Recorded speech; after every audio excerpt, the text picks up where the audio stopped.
এবার আমাদের যুবকরা এটা বুঝছে কিভাবে দেখেন, কয় হুজুর প্রথমবার যদি দীর্ঘ সময় তাকায়া থাকি হবে নি, কয় হুজুর একবারে যদি আধা ঘন্টা চায়া থাকি দ্বিতীয়বার আর তাকাইলাম না, এটা সীমা লঙ্ঘন। আল্লাহ যেটা বলছে এটা সুন্দরভাবে মেনে নেওয়া কি করা যাবে না বলেন তো? সীমা লঙ্ঘন করা যাবে না।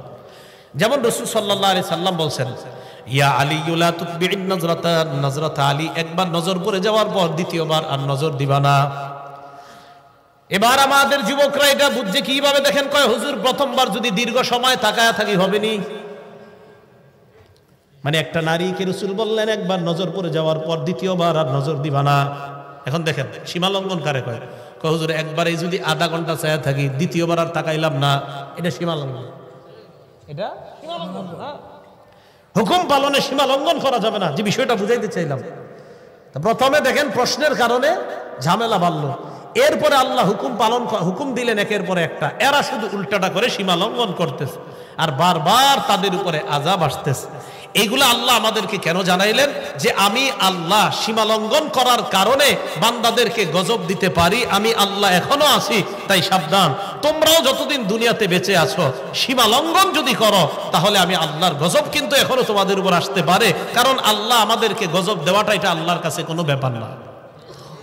তাহলে সীমা লঙ্ঘন করা যাবে না।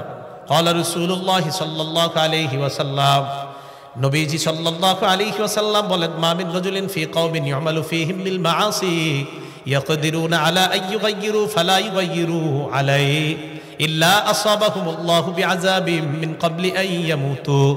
নবীজি বলেন, আপনি কোন এলাকার মধ্যে আছেন, ওই এলাকায় যদি আপনি অন্যায় দেখেন, সীমা লঙ্ঘন দেখেন, আল্লাহর হুকুম পালন করার ক্ষেত্রে মানুষ শুধু উল্টাপাল্টা যদি দেখেন, দেখার পরেও যদি আপনি বাধা না দেন, আবার দেখার পরেও যদি আপনি বাধা না দেন, নবীজি বলেন মরণের আগে এমন গজব আসবে আপনার উপর, আল্লাহ মরণের আগে কোনো না কোনো শাস্তি আপনাকে দিবেনি, কোনো না কোনো শাস্তিতে পড়ে যাবেন।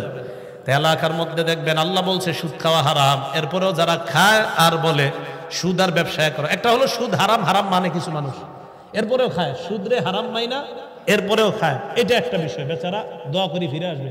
আরেক দলের লোক হয় না আন্তাজি, সব জিনিস কি আর সুদ নি বাদ ধরে, তারপরে কি করে বিভিন্ন সুরতে সুদ খায়, বিভিন্ন সুরতে। তো বিভিন্ন সুরতে যে সুদ খায় এও জানে যে এটা সুদ, কিন্তু মানুষকে বুঝাইতে চায় আমি কি ওইভাবে খাইছি নি, আমি তো ওইভাবে খাইছি। তো এটা কিন্তু আল্লাহর হুকুমের সাথে সীমা লঙ্ঘন।